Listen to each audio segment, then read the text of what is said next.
सुबह से अब तक कई बातें हम तक पहुंची हैं, अलग अलग लोगों के ज़रिए, अलग अलग बातों के साथ, सभी के अनुभव, सभी की विचारधारा बहुत ही प्रभावशाली ढंग से हम तक पहुंची है। और उसी का अगला भाग है अगला सत्र, बात साहित्य सौरभ की। तो नाम ही बहुत खूबसूरत है इस सत्र का। और इस मंच पर दो शख्सियत मौजूद हैं। एक डॉक्टर नरेंद्र कोहली, पद्मश्री डॉक्टर नरेंद्र कोहली, पुराणों पर आधारित लेखन के प्रवर्तक हम इन्हें कह सकते हैं। महासमर, अभ्युदय, अभिज्ञान, अवसर जैसी कई किताबें आपने लिखी हैं। आपको 2017 में पद्मश्री से सम्मानित किया गया है और 2012 में व्यास सम्मान से गौरवान्वित डॉक्टर नरेंद्र कोहली। हालांकि जब मैंने नरेंद्र कोहली जी के बारे में थोड़ा सा इंटरनेट पर ढूंढने की कोशिश की तो कुछ गूढ़ सी बातें लगी मुझे कुछ बातें समझ में ही नहीं आई, अल्पबुद्धि। तो ऐसा लगा कि शायद ये कुछ बहुत अलग विचारधारा है। बात साहित्य की है, शब्दों की है, भाषा की है, विचारों की है, लेकिन ये विचार किसी निश्चित दिशा में वाचक वर्ग को ले जाते हैं। तो ऐसे पद्मश्री डॉक्टर नरेंद्र कोहली हमारे बीच इस मंच पर हैं। मैं चाहती हूँ हम तालियों के साथ आपका स्वागत करें और इनसे बात साहित्य सौरभ की जो करेंगे वो यानी अब पुणे के ही डॉक्टर सुनील केशव देवधर 36 साल आकाशवाणी में काम करने के बाद आज एक अलग भूमिका निभा रहे हैं। वो ड्रामा, रेडियो फीचर्स जैसी कई चीज़ें करते हुए रेडियो की नौकरी के दरमियान बहुत सी चीज़ें आपने की, जिसमें से एक ख़ास बात मुझे बताना अच्छा लगेगा। हिंदी प्रोग्राम कलश बहुत लोकप्रिय रहा और इसी के साथ जिंदा कहानियाँ नाम से एक बहुत सुंदर सीरियल आपने आकाशवाणी के लिए तैयार किया था। बड़े अनमोल गीतों के बोल और अभी अभी तो आया बसंत जैसे कई अलग अलग विषय लेकर उस पर प्रस्तुतियाँ आपने दी हैं और कई विषयों पर घंटों तक धारा प्रवाह बातचीत आपसे कर सकते हैं ऐसे वक्ता। कई कार्यक्रमों का संचालन भी आप करते हैं। मत खींचो, अंतर रेखाएं, कविता संग्रह, मोहन से महात्मा, शब्द कलश, लिखी कागज, कोरे कागज़ की ज़मीन पर जैसी किताबें आपकी नेशनल बुक ट्रस्ट नई दिल्ली से प्रकाशित हुई हैं और कई सम्मान आपको प्राप्त हुए हैं। तो दो साहित्य के क्षेत्र की हस्तियां इस मंच पर मौजूद हैं। मैं अदना सी बात क्या कहूं, तो मैं सीधे डॉक्टर सुनील केशव देवधर जी को ही अनुरोध करती हूं कि इस कार्यक्रम के सूत्र संभालें। लेकिन उससे पहले मैं मोनिका सिंह से अनुरोध करती हूं कि हमारे इन दोनों अतिथियों का कृपया सम्मान करें। दरख्वास्त कर सकती हूं, रिक्वेस्ट कर सकती हूं कि प्लीज़ सामने की कुर्सियों पर आ जाएं। पीछे धूप भी आ रही है, आगे आ जाइए। इस तरफ जितने बैठे हैं नौजवान साथी हमारे और इस तरफ भी।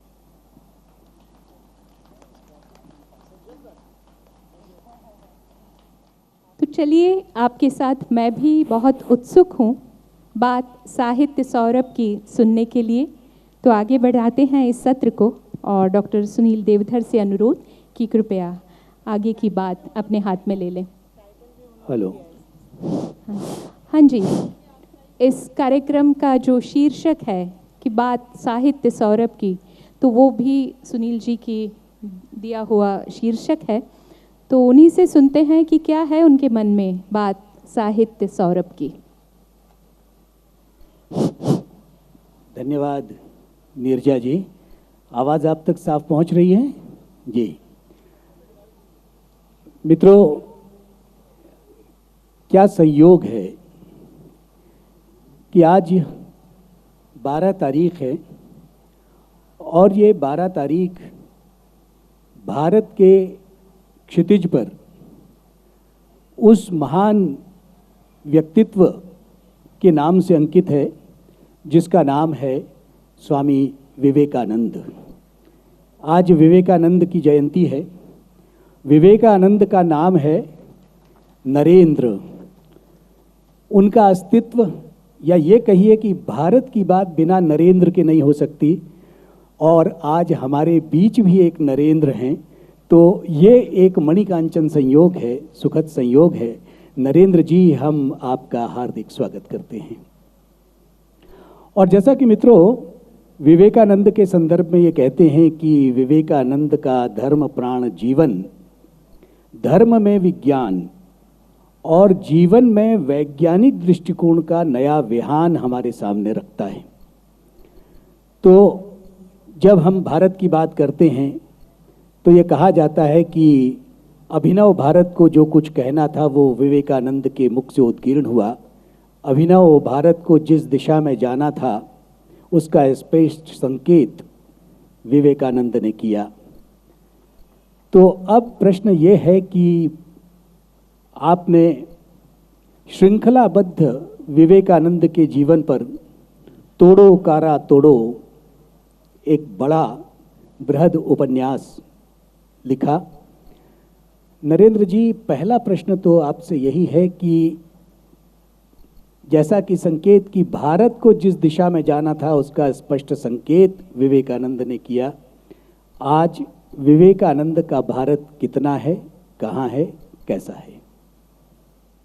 इन्होंने प्रश्न ये किया है कि विवेकानंद ने भारत को दिशा दिखाने के लिए कहा था कि मुझे याद आता है कि जिस समय स्वामी विवेकानंद अमेरिका से पहली बार वापस आए और मद्रास पहुँचे तो उन्होंने सारे भारतीयों को ये कहा कि 50 साल के लिए तुम अपने सारे देवी देवताओं को एक तरफ कर दो, उनको हटा दो, भूल जाओ, उनकी पूजा बंद कर दो, और एकमात्र तुम्हारी जो देवी है वो है भारत माता।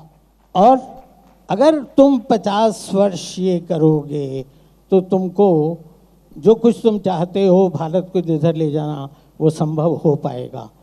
आप गणित ज़रा लगाएं, और जब वो उतरे थे तब से लेकर के 2014 तक या अब तक जो है वो 50 वर्ष ही बनते हैं उस तरह से, तो लगता है कि वो देख रहे थे कि मेरा देश स्वतंत्र होने वाला है।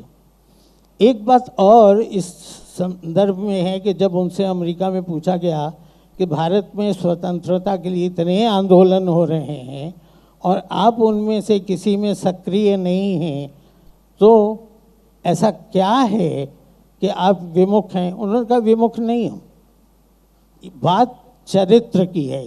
तुम अपने चरित्र को वो बना लो जो इस देश का चरित्र है, तो स्वतंत्रता तुमको आज मिल जाएगी। और यदि आज स्वतंत्रता मिल गई, चरित्र यही रहा, तो स्वतंत्रता छिन जाएगी। इसलिए वो जो कुछ देख रहे थे इस देश के संदर्भ में, वो केवल राजनीति का काम नहीं था, वो चरित्र की बात कर रहे हैं। और चरित्र तो निश्चित रूप से जो देश को बनाता है वो चरित्र है। और चरित्र अगर आप बनाते हैं, इसीलिए आपसे भी निवेदन कर रहा हूँ, बिना हाथ जोड़े, क्योंकि हाथ जोड़ना तो उनके सामने चाहिए ना जो उसके योग्य हों, जो उसके योग्य नहीं है उनके सामने हाथ क्या जोड़ना। तो अब ये प्रश्न विवेकानंद के संदर्भ में है कि भारत की आज की स्थिति के विषय में है।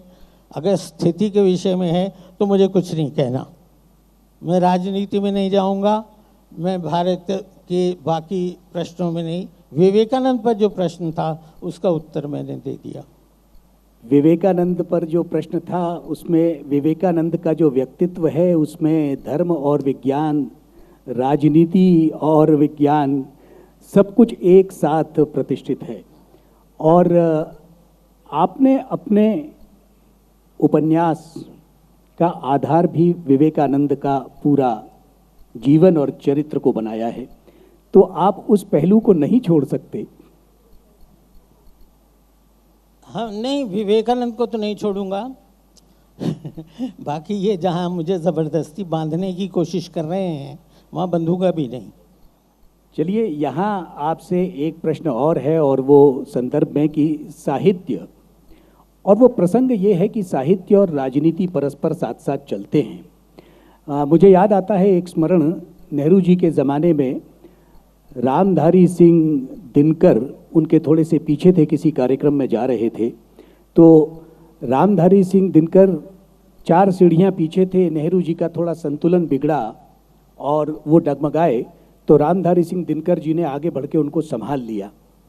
नेहरू जी ने कहा कि बहुत बहुत आभार आपका, धन्यवाद।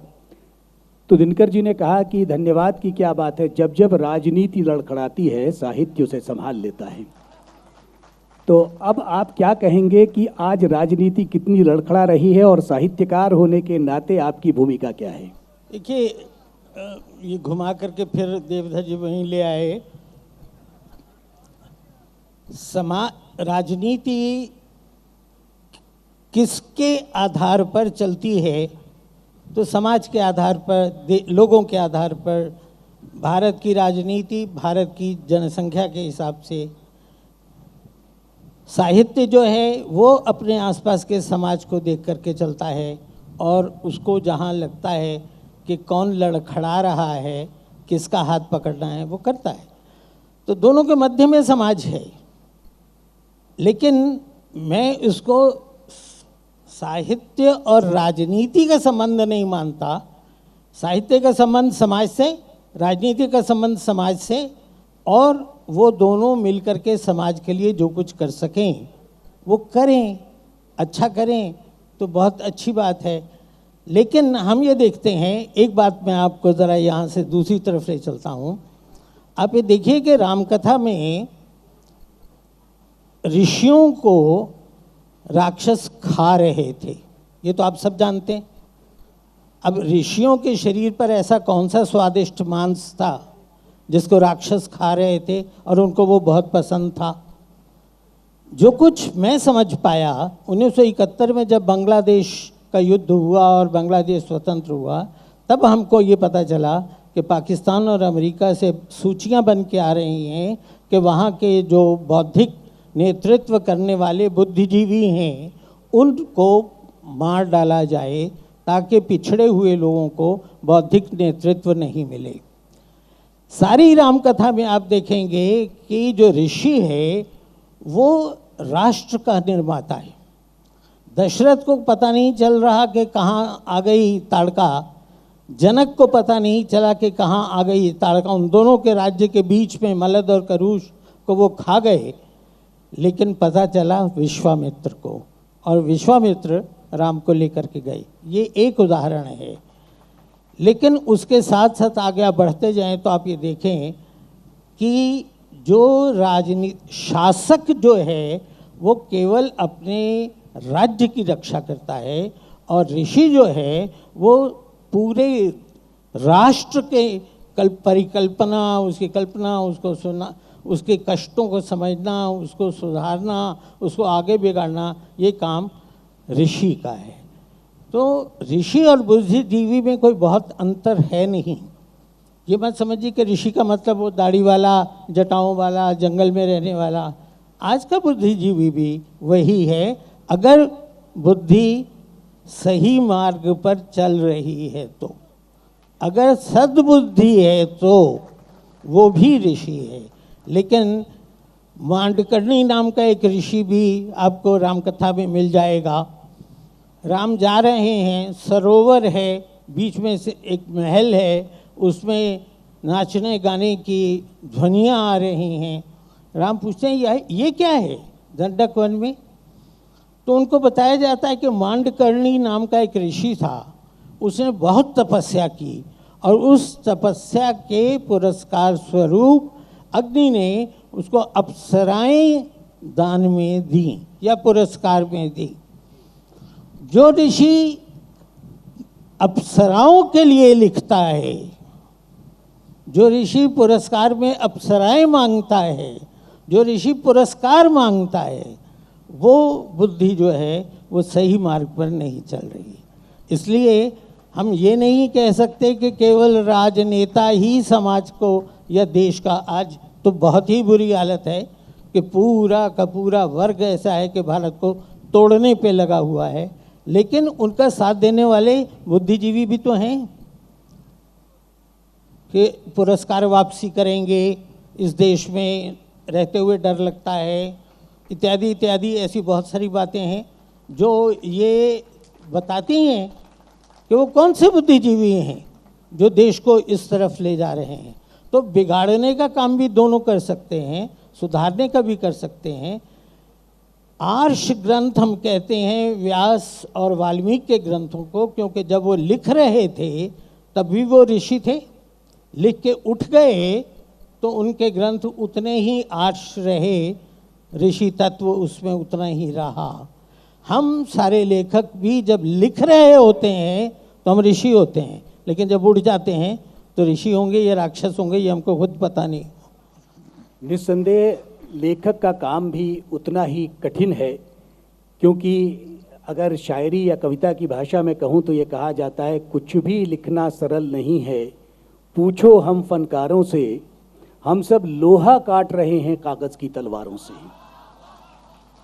तो ये जो लोहा काटने का काम है और वो भी कागज़ की तलवार से, और वो भी लेखक को आपने ऋषि कहा, और आपकी राम कथा के संदर्भ की जो अभी चर्चा आपने की, तो बरबस ही अब वो प्रश्न सामने आ ही जाता है कि आपने राम कथा को आधार बनाकर एक उपन्यास की लंबी श्रृंखला है आपकी, और आपने राम कथा को जब आधार बनाया और आज जिस तरह का माहौल है, और अगर संवैधानिक बात बार बार की जा रही है, तो मैं आपसे ये निवेदन करूं कि कहीं पढ़ा था कि संविधान में वर्णित रूप के कारण राम केवल मिथक नहीं रह गए हैं, बल्कि उनका संवैधानिक अस्तित्व है और वे भारतीय संस्कृति की अंतर्निहित वास्तविकता हैं। अब जब राम भारतीय संस्कृति का एक अभिन्न अंग है और आपने राम को आधुनिक संदर्भों के हिसाब से, क्योंकि आज राम विवाद में हैं, केवल एक मंदिर के कारण नहीं, उनकी तमाम तुलसी की चौपाइयों के कारण भी वो विवाद में हैं, लेकिन वास्तव में राम का जो व्यक्तित्व है, मैथिली शरण गुप्त ने तो कहा कि राम तुम्हारा चरित स्वयं ही काव्य है, कोई कवि बन जाए सहज संभाव्य है। तो आपकी राम कथा का लिखने का कारण क्या है और किस दिशा में आज राम कथा आवश्यक है? देखिए, लिखने की जो बात है कि क्यों लिखी गई, कोई भी कृति जो लिखी जाती है, मैं राम कथा के उदाहरण के रूप में कह रहा हूँ कि बचपन से मन में आपकी कुछ संस्कार होते हैं, कुछ चीज़ें होती हैं, अब उन पर ये मंथन चलता रहता है। मैंने पाया कि मेरे मन में अनेक प्रश्न हैं, तुलसी को पढ़ के, वाल्मीकि को पढ़ के। अब ये मत पूछिएगा कि क्यों पढ़ा, साहित्य है इसलिए पढ़ा, पाठ्यक्रम में भी पढ़ा, अपने मन से भी पढ़ा, घर परिवार की संस्कारों के कारण भी पढ़ा। तो जब हम पढ़ते हैं, मैं तुलसी के विषय में कहता हूँ कि मैं मुग्ध भी हुआ, लुब्ध भी हुआ, पर क्षुब्ध भी हुआ। बहुत सारे प्रश्न मन में उठते हैं कि क्या कर रहे हैं तुलसी, इस तरह के। अब कही लक्ष्मण कछु अनुचित बात कही, वो बात क्या है ये तो बताओ। तुलसी नहीं बताते, वाल्मीकि बताते, खुल करके बताते हैं। और अगर मैं वो उदाहरण छोड़ रहा हूँ, आप वाल्मीकि को पढ़िए तो कई बार तो ये होता है कि लोग आश्चर्य से कहते हैं ये बात आप कहाँ से ले आए, तो उनको यही कहना पड़ता है वाल्मीकि को पढ़ो, तो मालूम हो जाएगा कहाँ से आए। केवल तुलसी को पढ़ने से नहीं होगा। तो ये जो मैं कह रहा हूँ कि लुब्ध और क्षुब्ध होने वाली बात, ये प्रश्न उठाते हैं, और वो प्रश्न जो हैं वो मन को आपके मथते हैं अंदर ही अंदर। अगर मैं लिख रहा हूँ, जिन दिनों में 8 वर्ष लगे मुझे, लिख रहा हूँ और लिखते लिखते मैं लेट गया, कोई भी सोचेगा कि ये सो गया है, मैं सोया नहीं हूँ। उन चरित्रों के साथ जीना, उनके साथ संवाद करना, उनके विषय में सोचना, वो आपके चारों तरफ हर ओर आपको वही उदाहरण दिखाई देते हैं अगर आपका तादात्म्य उनसे होता है तो। अगर तादात्म्य नहीं होता है तो आपको लगेगा कि आजकल क्या है, आजकल राम का क्या काम है। लेकिन आप देखें अगर तो सारी समस्याएं जो आज आपको दिखाई दे रही हैं, पिछड़े हुए लोग, दलित दमित लोग जो इतने पिछड़े हुए थे कि आप उनको वानर कहते हैं। वानर कहते हैं ना, हनुमान जी की पूंछ है इसलिए वानर है, सुग्रीव की पूंछ है, वाली की पूंछ है, पर उनकी जो पत्नियां हैं तारा और रुमा और दूसरी स्त्रियां, वो तो सुंदर स्त्रियां हैं, उनमें तो कोई बंदरिया नहीं है। इसलिए मुझे अमृतलाल नागर याद आते हैं कि उन्होंने कहा इस पर सोचो, एक है नर, एक है किन्नर, एक है वानर। वानर, वो नर जो है वो थोड़ा भिन्न हो सकता है, वन में रहते हैं, और आज भी आदिवासी, अगर आप उन जगहों पे जाके देखें उड़ीसा और आंध्र प्रदेश की सीमाओं पर, तो पेड़ की शाखाओं पे रह रहे हैं, कोठरों में रह रहे हैं, खोहों में रह रहे हैं, गुफाओं में रह रहे हैं, इत्यादि इत्यादि। इतने पिछड़े हुए, इतने गरीब कि आप उनको मनुष्य के धरातल पर ही नहीं देखते, आप उनको वानर समझते हैं, उनको पशु, या वो उन्होंने अपने आप को उस रूप में प्रदर्शित किया, कुछ भी हो सकता है। तो उन लोगों को जो व्यक्ति, अगर जिस समय राम मिले हैं वहाँ जाकर के सुग्रीव से मिलने से पहले लक्ष्मण से कहते हैं कि इसको देखो, इसकी भाषा को सुनो, कितनी परिनिष्ठित संस्कृत बोल रहा है। मतलब सामान्य वानरों से अलग एक परिनिष्ठित, जैसे होता है ना हमारे यहाँ कि ऑक्सफोर्ड से पढ़ के आया है, क्या हार्वर्ड से पढ़ के आया है। ये ऋषियों के आश्रम हैं जगह जगह, जो उन लोगों को पढ़ा रहे हैं, सिखा रहे हैं, रक्षा करना सिखा रहे हैं, अपने सम्मान की रक्षा करें, अपने शरीर की रक्षा करें, अपने ज्ञान की रक्षा करें। और अनेक ऐसी चीज़ें आती हैं जिनसे उनको बचाने का, जैसे अगस्त्य हैं, समुद्र पी लेते हैं ताकि देवता उन राक्षसों को मार सके। जिस समय विंध्याचल आकाश को छू रहा है और कहता है कि मैं वहाँ तक जाऊँगा, तो ये देश दो हिस्सों में बंटता है, एक उत्तर और एक दक्षिण। अगर विंध्याचल इतना ऊंचा चला जाए कि उत्तर के लोग दक्षिण में ना जा सकें और दक्षिण के उत्तर में ना आ सकें, तो ये देश टूटेगा। इसको कौन जानता है? राजा नहीं जानता है, इसको जानता है अगस्त्य ऋषि। इसलिए वो कहता है कि मैं दक्षिण में जा रहा हूँ, लौट के नहीं आया। तो इन ऋषियों ने उन पिछड़ी जातियों को पढ़ाने लिखाने, आगे बढ़ाने, आर्य बनाने का प्रयत्न जो किया, और राक्षसों ने उनको इसीलिए मारा कि वो नहीं चाहते कि ये बाड़े में पाले गए पशुओं की तरह जो हमारे दास हैं, जिनकी स्त्रियों को भी पुरुषों को भी हम बेच सकते हैं, खा सकते हैं, भोग सकते हैं, काम करा सकते हैं। जिस तरह से अंग्रेज़ भारत से गिरमिटिया लोगों को लेकर गए थे और कोड़े मार मार के काम करवाया था, उस तरह से राक्षस ये काम कर रहे हैं। तो ऋषि उसको देखते हैं और वो करते हैं। अब आज का ऋषि भी देखता है कि हमारे समाज में ऐसा कौन है जिसको समझ में नहीं आ रहा और उसको समझाना है। उसके लिए वो अपनी बुद्धि का प्रयोग करता है, उनको बताता है। समस्याएं वही हैं, मनुष्य का मनुष्य द्वारा शोषण, उस शोषण को दूर करने के लिए जागृत करना ज़रूरी है। तो जिसको कहते हैं ना कि राम ने मिट्टी में से सेना पैदा कर दी। वो राक्षसों के पास कवच रक्षित रथ हैं, समुद्र से जाने का मार्ग, समुद्र मार्ग से जाते हैं, आकाश से जाने के उनके पास यान है। वानरों के पास क्या है? उनके राजा वाली के पास घोड़ा तो घोड़ा, गधा तक नहीं है, पैदल। तो उन लोगों को संसार की सबसे बड़ी शक्ति के विरुद्ध खड़ा कर देना, जा टकराना और सोने की लंका को ध्वस्त करना, ये केवल उस युग की कथा नहीं है, ये हर युग में होता है।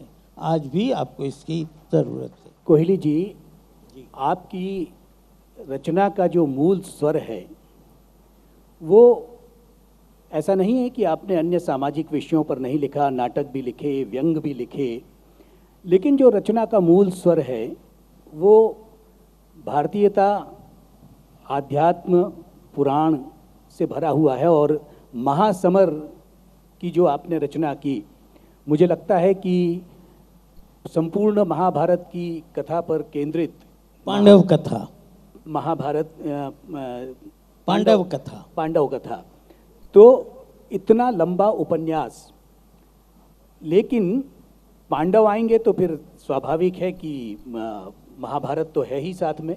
और ये मैंने पांडव कथा इसलिए कहा जी, क्योंकि उसमें सत्यवान सावित्री की भी कथा है। हाँ, उसमें नल और दमयंती की भी कथा है। की भी है। असल में महाभारत तो अनेक ग्रंथों का संग्रह है। हाँ, है ना। तो उन सब को अलग करके मैं केवल पांडवों की कथा को लेके चल रहा हूँ, इसलिए पांडव कथा जी। क्योंकि आपने बिल्कुल सही कहा, और इसीलिए कहा जाता है, एक उक्ति आती है कि यन्न भारते तन्न भारते, कि जो कुछ महाभारत में है वो सब कुछ भारत में है, और जो महाभारत में नहीं वो भारत में भी नहीं। और ये हम लोग देख ही रहे हैं कि सारी की सारी घटनाएं किस तरह से चल रही हैं।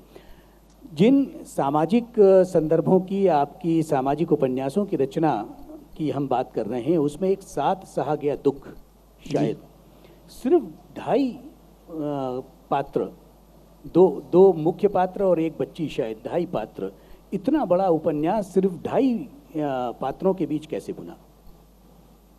कैसे हुआ ये तो पढ़ के आपको पता लग गया कि कैसे हुआ। मतलब ये है कि ये तो शिल्प और जो सामग्री है उसकी आवश्यकता क्या है। अब चाहो तो उसमें वो जो पति है उसके 4 भाई भी बैठा दो साथ में, पत्नी की भी माता पिता आ जाएं और उनकी बहनें आ जाएं, झगड़ा हो जाए, ये हो जाए, सब अनावश्यक है। लेखक का काम जो है क्रिएटिविटी जिसको हम कहते हैं, कि जिसमें अनावश्यक सारा निकाल दिया जाए और जो बिल्कुल आवश्यक है वही आए। तो उसमें 2.5 से तीसरे की ज़रूरत नहीं थी, उनसे ही सारा काम चल गया। और जो बात मैं कहना चाहता था वो कह गया कि साथ सहा गया दुख जो है वो आपको निकट लाता है, साथ सहा गया सुख जो है वो आपको दूर करता है।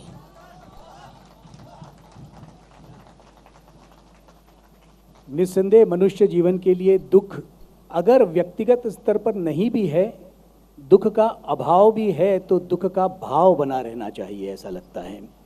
और साथ साथ एक नाटक की ज़रूर चर्चा करना चाहेंगे, क्योंकि जब आपने राम कथा की चर्चा कर रहे थे, शंभूक की हत्या, शंभूक को लेकर भी अनेक विवाद हैं। आपकी धारणा क्या है, क्यों मार दिया? देखिए, ये शंभूक की बात न करके फिर राम कथा की तरफ आना पड़ेगा। लोग कहते हैं कि राम ने ये कहा, राम ने ये किया, राम ने सीता को क्यों त्याग दिया, इस तरह से प्रश्न आते हैं। तो मैं उनसे यही पूछता हूँ कि राम ने आपके सामने ये कहा, राम ने सीता को त्यागा, आपने देखा? नहीं देखा ना। तो आप ये कहिए कि वाल्मीकि के राम ने ये किया, तुलसी के राम ने ये किया, भवभूति के राम ने ये किया। हर लेखक अपनी धारणा के अनुसार उस चरित्र को ढालता है। अब उन लेखकों के अपने युग की समस्याएं हैं। ये जो शंभूक की बात है या उत्तरकांड सारा, राम का अश्वमेध यज्ञ, सीता का त्याग, शंभूक का वध, ये उत्तरकांड कहलाता है। वाल्मीकि में ये प्रक्षिप्त माना जाता है, तुलसी में ये है ही नहीं। ये आरंभ किया भवभूति ने। तो इसका मतलब ये है कि उत्तर रामचरितम जब लिखा जा रहा था उस समय उनकी समस्याएं कुछ ऐसी थीं जिसके कारण उनको राम को राजा बनने के बाद, पहले की कथा जो है वो राजा जब वो नहीं थे, अब राजा बनने के बाद राजा को किस तरह से स्वजन निष्ठुर होना चाहिए, अपने लोगों के प्रति भी निष्ठुर होना चाहिए। ये नहीं कि ये मेरा भाई है तो इसको ये दे दो, ये मेरी बहन है इसको दे दो, बेटे को दे दो, वगैरह वगैरह। वो जानते हुए कि सीता निर्दोष है, उसका कोई दोष नहीं है, उसको मन से क्षमा कर चुकने के बाद भी वो केवल प्रजा के एक सामान्य से सामान्य व्यक्ति की आपत्ति पर, अभियोग पर त्याग की बात करते हैं। पेंडिंग इंक्वायरी कि जो सीट ऑफ पावर है उससे दूर कर दो उस व्यक्ति को जिस पर आरोप है, और जब प्रजा कहती है कि हाँ मां निर्दोष है तो स्वीकार कर लो। ये एक अलग चीज़ है। इन्होंने शंभूक की बात की। शंभूक को लोगों ने आज बहुत जातिवादी दृष्टि से उसको सामने लाने का प्रयत्न किया है, और मैं जब सोचता हूँ तो मुझे लगता है कि जिस के आधार पर आप जातियों की बात करते हैं ना, आप गिन जाइए, केवट है, लोहार है, चमार है, कहार है, बढ़ाई है, जो कुछ भी है, क्या है ये व्यवसाय हैं। जो नाव चलाता था वो केवट था। ज़रूरी नहीं है, मेरे पिता क्लर्क थे, ज़रूरी नहीं है कि मैं क्लर्क हो जाऊं, मैं अध्यापक बना, मेरा बेटा इंजीनियर बना। तो ये तो व्यवसाय की बात है। वैद्य भी व्यवसाय है, सुनार भी व्यवसाय है। ये व्यवसाय आपने उसको जाति कैसे बना दिया भाई? भगवान दास कहार नाम के एक व्यक्ति हैं, आपके महाराष्ट्र में कहीं यूनिवर्सिटी में प्रोफेसर थे। प्रोफेसर भगवान दास कहार MA PhD डिलेट, और वो कह रहे हैं कि मैं कहार हूँ, मुझे कहारों का इतिहास लिखना है, आप बताइए। मैंने कहा तुम प्रोफेसर हो या नहीं हो? बोला हूँ। तो मैंने कहा तो भाई कहार कहाँ से हो गए? पानी भरा कभी तुमने, तुम्हारे बाप ने, तुम्हारे दादा ने? केवट और नाविक के नाम से अपने आप को ये कहते हैं। उनको भी पूछो कि नाव चलाई, और जब तक चलाई, अब टैक्सी ड्राइवर है, टैक्सी चलाता है, लेकिन वो उसकी जाति नहीं है, वो उसका व्यवसाय है। तो हमारे समाज में बड़े गलत ढंग से इन जातियों को प्रचारित किया गया कि तुम ये हो। मुझे कानपुर IIT में एक लड़का मिला, उससे मैंने पूछा नाम क्या, तो उसने कहा रामदास चारण। मैंने कहा चारण? चारण तो वो होते हैं जो राजा के दरबार में उसकी प्रशंसा करते हैं, तुम कैसे चारण हुए? बोला हमारा सरनेम है। अरे मैंने कहा भैया तुम इंजीनियर हो, IIT में इंजीनियरिंग कर रहे हो, तुम इंजीनियर हो, तुम कहाँ से चारण हो गए?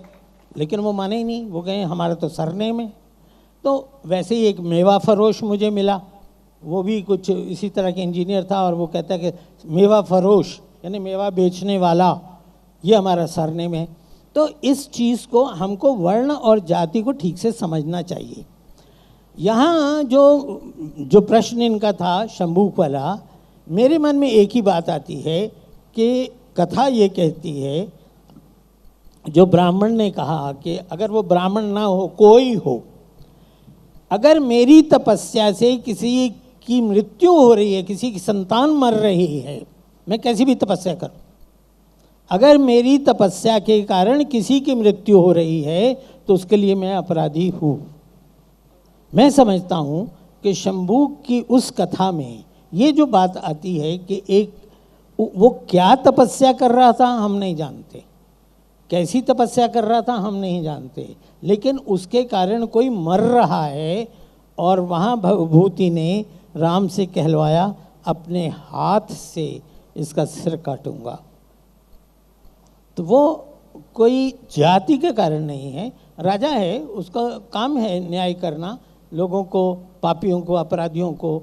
इवन वाली को भी यही कहा राम ने। हालांकि राम किष्किंधा के राजा नहीं थे, लेकिन राम का व्यवहार राजा का है कि अगर तुमने अपने छोटे भाई की पत्नी के साथ अत्याचार किया है तो छोटे भाई की पत्नी, बेटी, बहन के साथ इस तरह का व्यभिचार करने वाला आदमी पापी है, इसके लिए तुमको मृत्यु दंड दिया गया, राजा के रूप में वो किया गया। वही शंभूक के साथ है। यानी हेतु चाहे वो तप का हो, चाहे राज का हो, वो कल्याणकारी सत्य और शिव के करीब होना चाहिए। आप जाति की बात कर रहे थे, निस्संदेह हमारे यहाँ अभी दिक्कत यही है कि अभी भी हम इस बात से ऊपर नहीं उठ पाए हैं, और इसीलिए अगर शायरी की भाषा में कहा जाए तो ये कहा जाता है कि जिनके नामों के पुछल्ले भी जातिवादी हैं वही बेताब हैं समाजवाद लाने को। तो अभी हम उन पुछल्लों से ही आगे नहीं आए हैं, हम अपने, और हमारी व्यवस्था ही ऐसी है।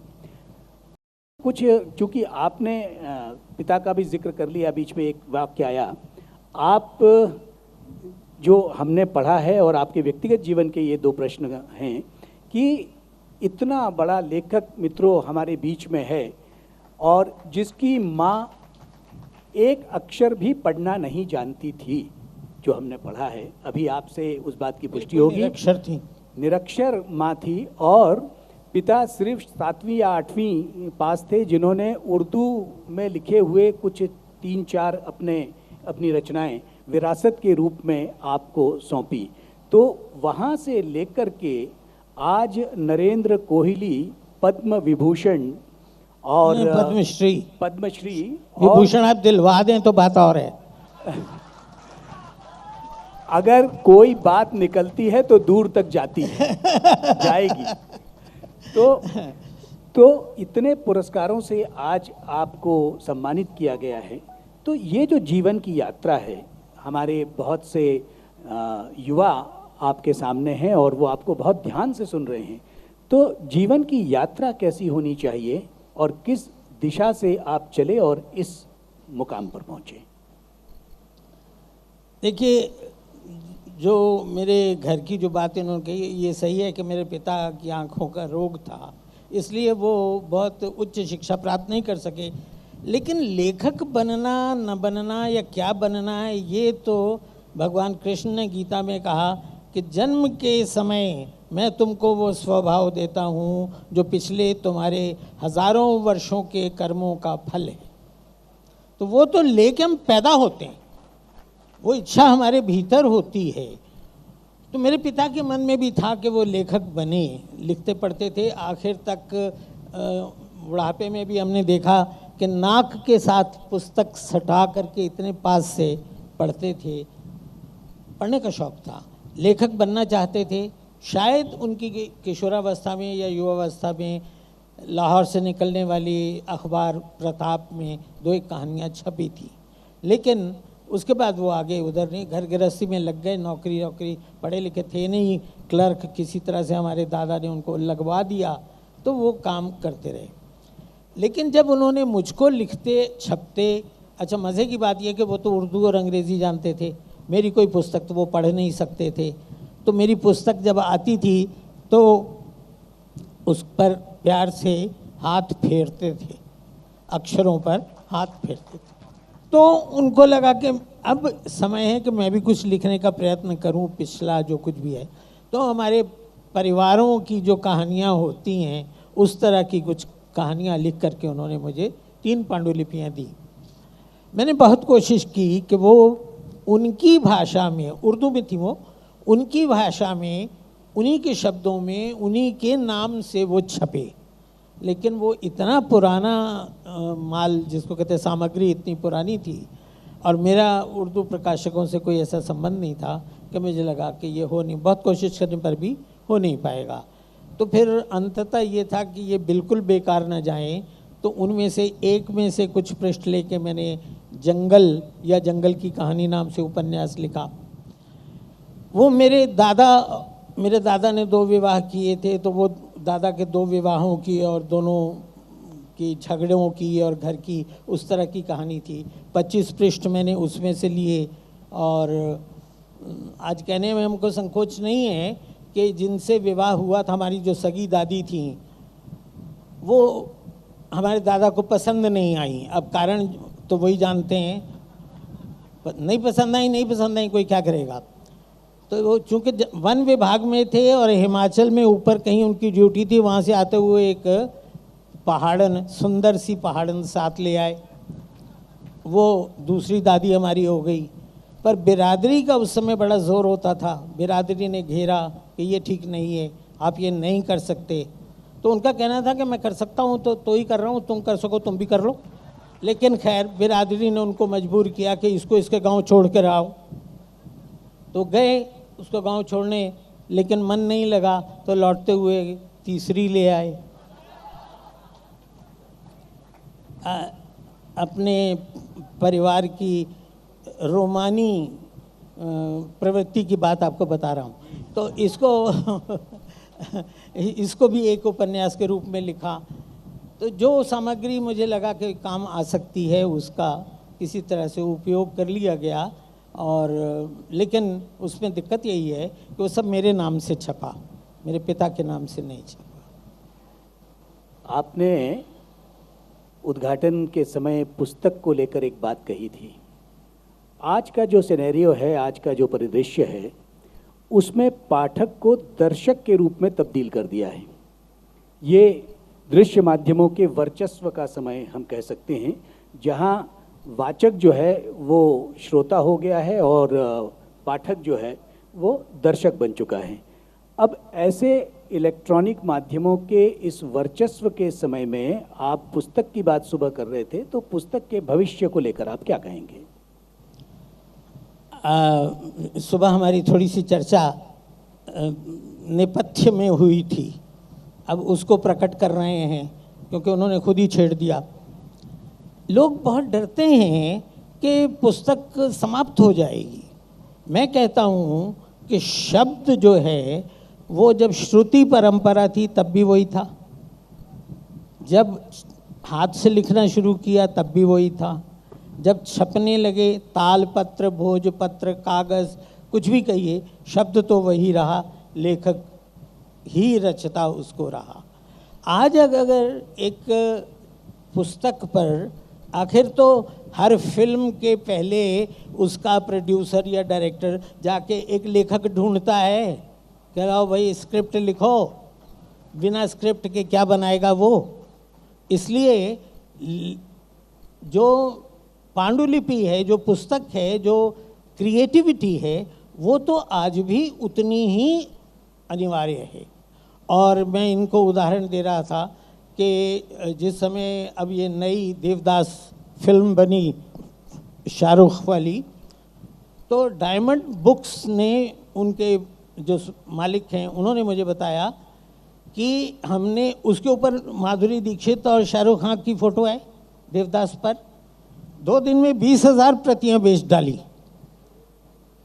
तो आप बताइए कि इस टेक्निकल युग में अगर कुछ टेक्नोलॉजी आ गई तो उसने पुस्तकों की संख्या बढ़ाई या घटाई?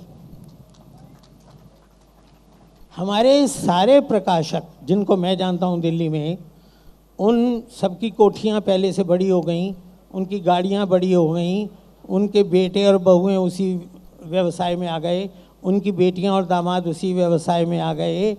अगर किताब बिक नहीं रही, किताब की मांग नहीं है, तो ये सब कैसे संभव है? फिर ये शोर क्यों है? किताबें तो छप रही हैं, फिर ये लगातार शोर क्यों है कि पाठक नहीं हैं? ये शोर तो है ना, क्योंकि किताबों की संख्या तो निस्संदेह बढ़ रही है। और किताबें हर साल ज़रूरत जितनी, मतलब एक साल में छपती हैं, अगले साल में उससे ज़्यादा छपती हैं। हाँ, तो फिर ये पूछिए ना, हंगामा है क्यों बरपा? थोड़ी सी जो पीली है, न तो डाका डाला है और न चोरी की है। लेखक बहुत तटस्थ भाव से समाज को देख रहा होता है और लिख रहा होता है। आपने भाषा की भी बात की थी जी सुबह, और भारतीय भाषाओं की भी बात की थी।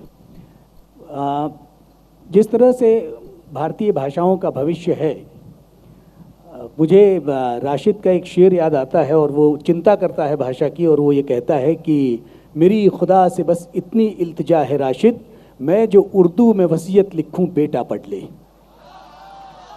क्योंकि हमारी देवनागरी लिपि तो पढ़ी ही नहीं जा रही है। जिन माध्यमों की आपने बात की कि अगर कोई फिल्म में देखता भी है और तो पहले पांडुलिपि की बात करता है, वो पांडुलिपि रोमन में होती है, देवनागरी में नहीं। तो हमारी भारतीय भाषाएं और हमारी लिपि को लेकर जो चिंता है, वो किस तरह से हमारी भाषाएं बचेंगी, किस तरह से हमारी लिपि बचेगी? ये फिल्मों में जो उनकी पांडुलिपि होती है वो रोमन में होती है, ये बात बहुत पीड़ादायक है। मैंने फिल्म से जगत से संबंधित एक व्यक्ति से पूछा ये क्या है, बोले एक्टर्स की वजह से है, उनको वो अंग्रेज़ी पढ़ के आते हैं। बोले अगर आप रणबीर कपूर को हिंदी में पांडुलिपि दे दें तो उठा के फेंक देगा, लेकिन ये भी उतना ही सच है कि अगर अमिताभ बच्चन को अंग्रेज़ी में दे दें तो वो उठा के फेंक देगा। और जहाँ तक रोमन में ठीक है, फिल्मों में है, वो धीरे धीरे वो भी कम होगा। देवनागरी की बात आप कर रहे हैं, उर्दू कविता की, उर्दू शायरी की सारी पुस्तकें देवनागरी में छप के बिक रही हैं। उनको जो रॉयल्टी मिलती है वो देवनागरी से मिल रही है। इसलिए हम ये कैसे मान लें कि देवनागरी कहीं कमज़ोर पड़ रही है या पीछे जा रही है। हमको थोड़ा सा सकारात्मक सोच से चलना चाहिए कि ये कम नहीं होगा, या मिटेगा नहीं, या मरेगा नहीं, ये कुछ ऐसी बात नहीं है। ठीक है, जो लोग, बहुत सारे पत्रकार आते हैं, ये आके यही प्रश्न उनका होता है कि पाठक कम क्यों हो रहा है, तो मैं उनसे पूछता हूँ कोई सर्वे किया है तुमने? तुमको कैसे मालूम है? मतलब क्या प्रमाण है आपके पास कि पाठक कम हो रहा है कोई प्रमाण? कोई सर्वे किया है, कोई किसी तरह से कोई? तो कुछ नहीं है, हवा में है, किसी ने उड़ा दी और आपने पकड़ लिया। वो बुल्ले शाह कहता है ना कि हवा में, हवा जो उड़ दियाँ फड़ने और अपने अंदर बढ़िया ही नहीं।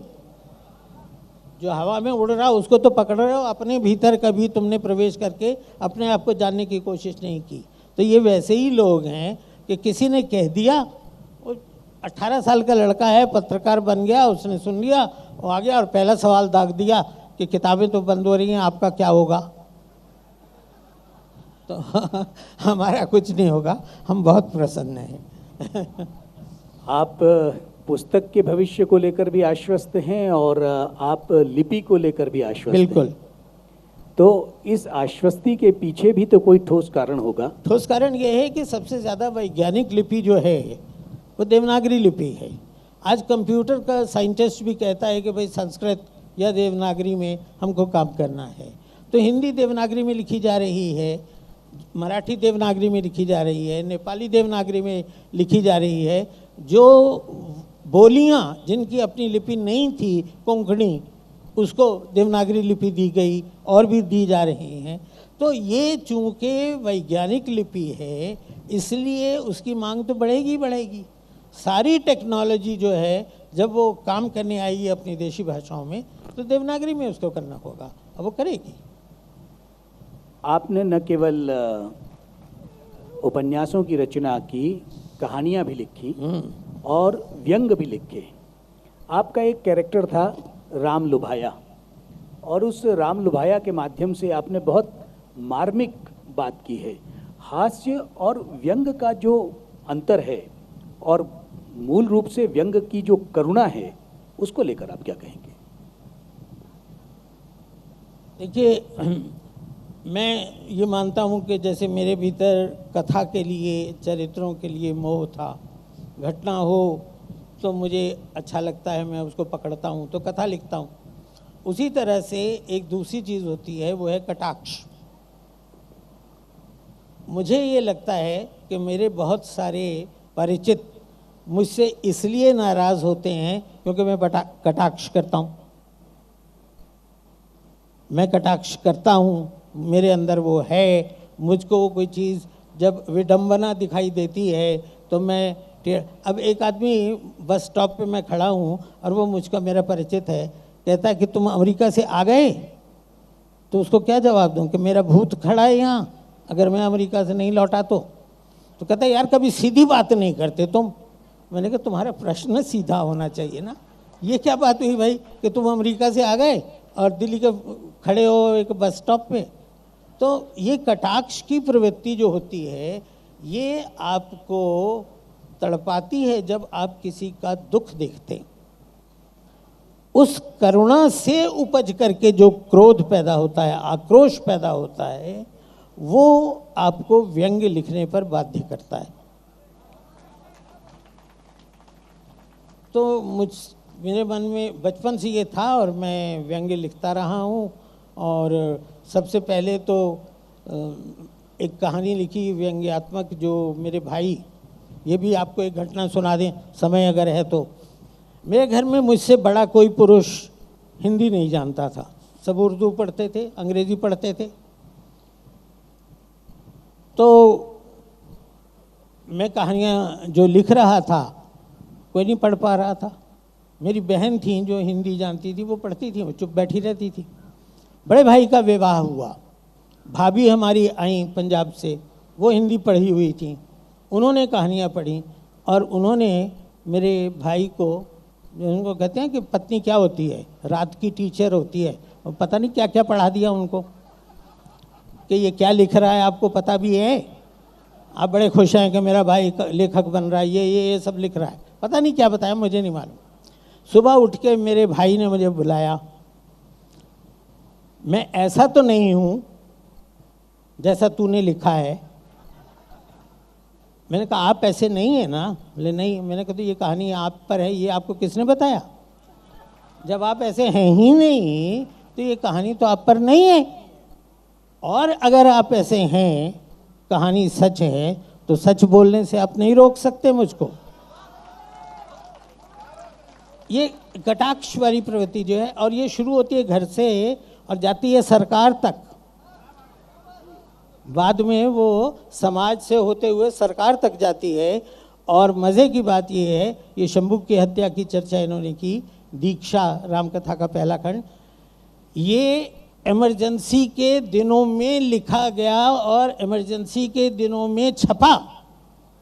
मुझे ये कहा गया हमारे मित्रों के द्वारा कि तेरा नाम सूची में आ गया, तू तो जाएगा जेल, पर किसी ने मुझे हाथ नहीं लगाया, क्योंकि जो सरकारी अफसर थे जो देख रहे थे उनकी समझ में ही नहीं आया कि ये क्या है, ये तो रामकथा है।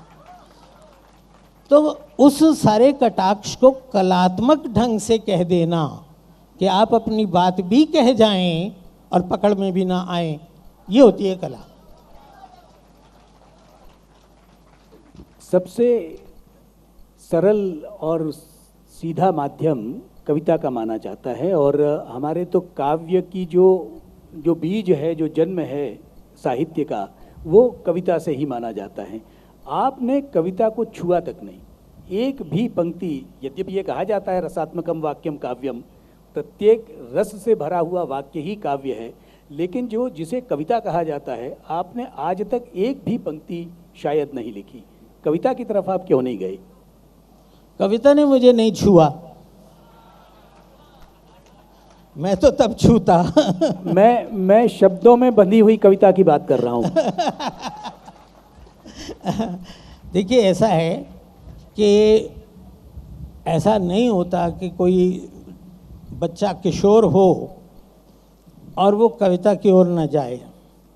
एक लड़की देखी, कविता लिख दी, प्रकृति देखी, एक फूल देखा, कविता लिख दी।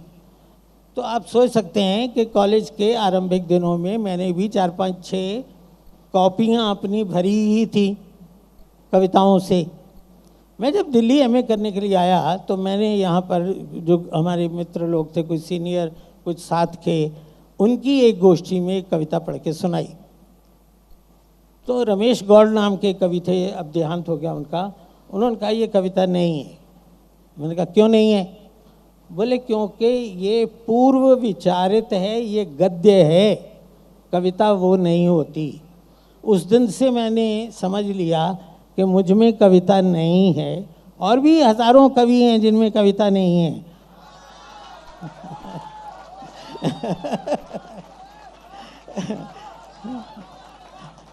पर उनको वो समझ में नहीं आया, मेरी समझ में आ गया। तो मैंने कविता कभी नहीं, उसके बाद मैंने कविता लिखने का प्रयत्न नहीं किया। कवित्व मुझ में नहीं है, ये मैंने मान लिया। अब कोई ये कहे कि आपके गद्य में भी कवित्व है, आपके गद्य में भी नाट्य है, वो अलग चीज़ें हैं, लेकिन कविता विधा के रूप में मैंने नहीं लिखी।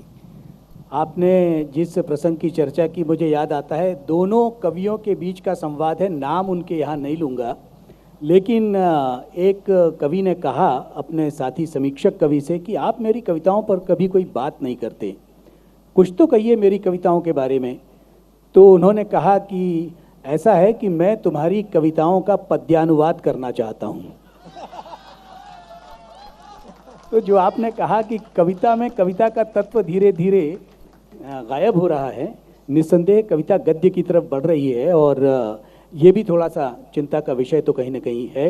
तो आप अगर उस कविता से बचे रहे जिसे आप कविता नहीं कहना चाहते, तो मुझे लगता है कि जिस क्षेत्र में आपने काम किया है, बस एक अंतिम प्रश्न आपसे ज़रूर ये करना चाहेंगे कि पुरस्कारों की श्रृंखला में आपकी बहुत लंबी एक फेहरिस्त है और अनेक पुरस्कारों से आप सम्मानित हैं, लेकिन जब फादर कामिल बुल्के का पुरस्कार बिहार सरकार का आपको मिला, तो फादर कामिल बुल्के वो व्यक्तित्व है जिन्होंने माता प्रसाद गुप्त के निर्देशन में राम कथा उद्भव और विकास पर अपना शोध प्रबंध प्रस्तुत किया, और ये उनकी जिद थी। तब तक इलाहाबाद विश्वविद्यालय में शोध प्रबंध अंग्रेजी में ही प्रस्तुत होता था, लेकिन उनकी जिद थी कि ये चूंकि मेरा काम हिंदी का है, इसलिए मैं हिंदी में ही इसे प्रस्तुत करूंगा। उस पुरस्कार को लेकर आपकी संवेदना, आपकी भावना क्या है? असल में अगर मैं फादर कामिल बुल्के पुरस्कार की बात याद करता हूं तो मुझको यही याद आता है कि घोषणा हो गई, और उस समय वहाँ के मुख्यमंत्री थे लालू प्रसाद। तो मैं लालू प्रसाद के हाथों नहीं लेना चाहता था, इसलिए मैं गया ही नहीं। जब मैं गया नहीं तो सोचा कि भेज देंगे 31 मार्च तक, तो चेक इनका समाप्त हो जाएगा, तब तक भेज देंगे। लेकिन वो कई बार रिन्यू होता रहा, और बाद में वहाँ के क्लर्क ने ये कहा कि चेक तो तैयार है, पर उसको रजिस्ट्री से भेजने के लिए डाक टिकट के पैसे क्या मैं अपने जेब से दूं? तो मुझे ये सब याद आता है। एनीवे, जो इनका प्रश्न है ये है कि कामिल बुल्के ने हठपूर्वक अगर थीसिस हिंदी में लिखा तो ये हमारे लिए एक तरह से कई गर्व का विषय है। ये हमारे यहाँ मूढ़मती बहुत सारे ऐसे हैं कि आईआईटी का टॉपर, दिल्ली आईआईटी का टॉपर जो है वो कहता है कि मैं खेती पर, कृषि पर थीसिस लिख रहा हूँ, तो गांव में पढ़ा जाएगा, वो लोग पढ़ेंगे, तो मैं हिंदी में करूँगा। ऐसा नहीं कि उसको अंग्रेज़ी आती नहीं है, टॉपर है वहाँ का वो, और वो कहता है कि मैं हिंदी में लिखूँगा। उसके प्रोफेसर कहते हैं हमारे पास कोई एग्जामिनर ही नहीं है हिंदी में पढ़ने वाला, तो हम हिंदी में नहीं लिखने देंगे। और जिस इलाहाबाद की ये बात कर रहे हैं, वहाँ पहला थीसिस जिन्होंने लिखा, मैं नाम भूल रहा हूँ, वो फ्रेंच भाषा में लिखा गया था। दिल्ली यूनिवर्सिटी में अभी पिछले 10 वर्ष तक संस्कृत पढ़ाई जाती थी अंग्रेज़ी में, संस्कृत की पीएचडी होती थी अंग्रेज़ी में।